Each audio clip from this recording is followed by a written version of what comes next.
반도체 호황으로 인한 초과 세수를 어디에 쓸지에 대한 논의가 활발한 가운데 정부가 지역 투자에 이어 청년 대책 마련에 나섰습니다. 기획예산처는 청년 세대에 과감하게 투자해야 할 골든타임이라며 전문가 의견 수렴에 나섰는데요.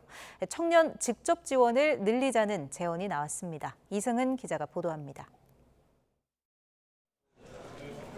청년 고용 상황이 심각합니다.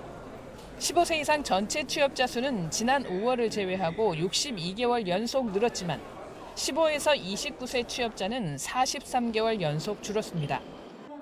지난 5월엔 1년 전보다 25만 5천 명이 줄어 5년 4개월 만에 감소폭이 가장 컸습니다. 일자리의 질도 나쁩니다. 지난해 전체 임금 근로자 가운데 비정규직 비중은 38.2%로 한 해 전과 같았지만 청년은 45.6%로 늘었습니다.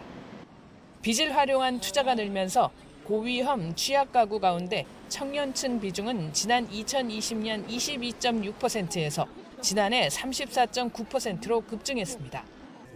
반도체 호황에 따른 초과 세수로 미래 대응 기금을 만드는 방안을 추진하고 있는 정부는 지역 투자에 이어 청년 대책 마련에 나섰습니다. 중추가 될 그 청년들에게 더 과감한 투자, 더 전폭적인 투자를 단행해야 될 골든타임이 바로 지금이다.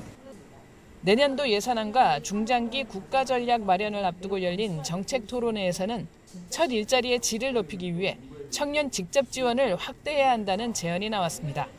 청년이 중소기업에 가지 않는 원인을 근로적 간의 격차에서 우리가 접근해 보면, 특히 임금 격차에서 난다는 것을 고려해 보면 우리가 적극적으로 임금 격차를 일단 보전해 주려는 노력을 해야 된다는 겁니다.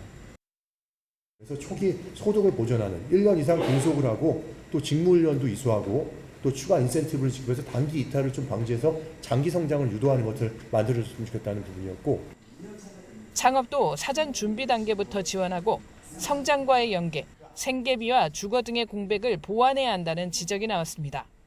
청년 세대를 필요하면 쓰고 버리는 휴지처럼 대하면 안 된다는 말도 나왔습니다. 참여하라고 해놓고 불러놓고 아무 자료도 미리 주지 않습니다. 네. 그리고 갑자기 대답을 하래요. 그리고 언제까지 정책을 제안하라고 합니다. 그게 과연 제대로 된 참여일까요?